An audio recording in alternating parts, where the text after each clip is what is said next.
આજરોજ જોડિયા તાલુકાનું જામદુધઈ ગામે તાલુકા પ્રાથમિક શાળા આવેલી છે, ત્યાં શિક્ષકની ઘટ છે. મોટા પ્રમાણમાં તાત્કાલિક શિક્ષકોનો પૂરતો સ્ટાફ મુકાય તેવી આચાર્યશ્રીની માંગણી છે. આચાર્યશ્રીની બદલી થઈ ગઈ છે, પણ છતાં કોઈ શિક્ષક નથી, એટલે ચલાવી રહ્યા છે. અને બાલવાટિકાથી 8 ધોરણ સુધી એક જ શિક્ષક છે, તો 7 થી 8 ગામનું એની પાસે વહીવટ છે. એની નીચે એટલી શાળાઓ આવેલી છે કે છોકરાઓને ભણવાનું ધ્યાન આપે કે 7-8 ગામના નિશાળના વહીવટમાં ધ્યાન આપે.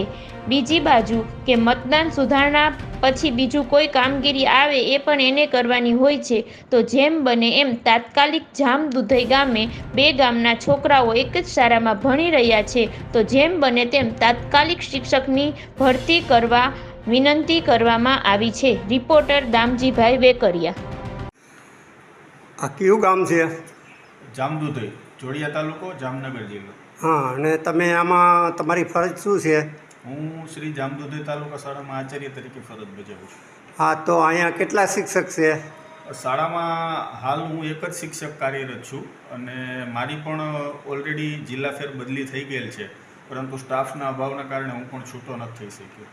બરાબર છે. અને અહીંયા કેટલા ધોરણથી કેટલા લગીનું?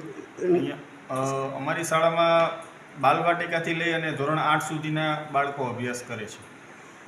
એટલે 1થી માંડીને 8 લગી કોઈ એક જ શિક્ષક છે, તો આ મોટામાં મોટો પ્રોબ્લેમ છે શિક્ષક ખાતાને, રાજકારણીઓને અને બધા અધિકારીઓને, પદાધિકારીઓને અમે કહેવા માગીએ છીએ કે જામદુધઈ જોડિયા તાલુકાનું ત્યાં એક જ શિક્ષક છે 1 થી 8 લગી, તો આની તાત્કાલિક ભરતી થાય અને તાત્કાલિક નિમણૂક થાય એવી આચાર્ય સાહેબની એક માંગણી છે.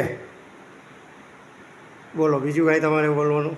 બસ એમાં એવું છે કે હાલમાં પણ જિલ્લા ફેર બદલીના કેમ્પ ચાલુ છે, તેમ છતાં એમાં પણ કોઈ શિક્ષક આવી શકે છે, પણ એના માટે હજી 1-2 મહિના સુધી રાહ જોવી પડે. આ ઉપરાંત સરકારશ્રી દ્વારા ભરતી પણ કરવામાં આવી રહી છે 1 થી 5 અને 6 થી 8માં, તો એમાં પણ અમારી જગ્યા બતાવવાથી શિક્ષકોની ભરતી થઈ શકે છે.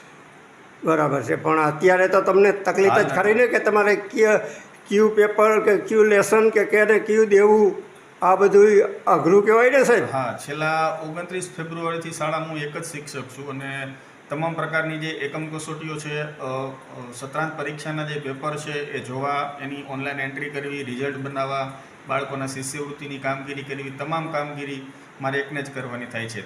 આ ઉપરાંત અમારી જે શાળા છે એ તાલુકા શાળા છે, એટલે કે તાલુકા શાળામાં અમારી જે શાળા છે એની નીચે બીજી 7 શાળા આવે છે અને આ 7 શાળાનું વહીવટી કામ છે એ પણ મારે જ કરવું પડે છે, કેમ કે તાલુકા કે જિલ્લા કક્ષાએ કોઈ પણ વહીવટી પ્રક્રિયા મારફત જે કાગળ મોકલાવાના થતા હોય તો એ મારા નીચેથી પસાર થઈ અને તાલુકામાં જતું હોય છે. ડાયરેક્ટ કોઈ શાળા દ્વારા કાગળ છે એ તાલુકા કક્ષાએ કે જિલ્લા કક્ષાએ જતો હોતો નથી.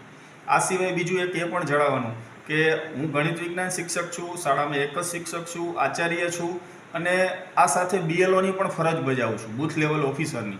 વારંવાર રજૂઆત કરવા છતાં પણ મને એમાંથી મુક્તિ નથી આપતા અને ચાલુ શાળાએ પણ ઘણી બધી વખત મતદાર યાદી સુધારણા બાબતની જે કામગીરી હોય છે તો એની પણ વારંવાર માહિતીઓ માગવામાં આવતી હોય છે કે તાત્કાલિક આ માહિતી આપો.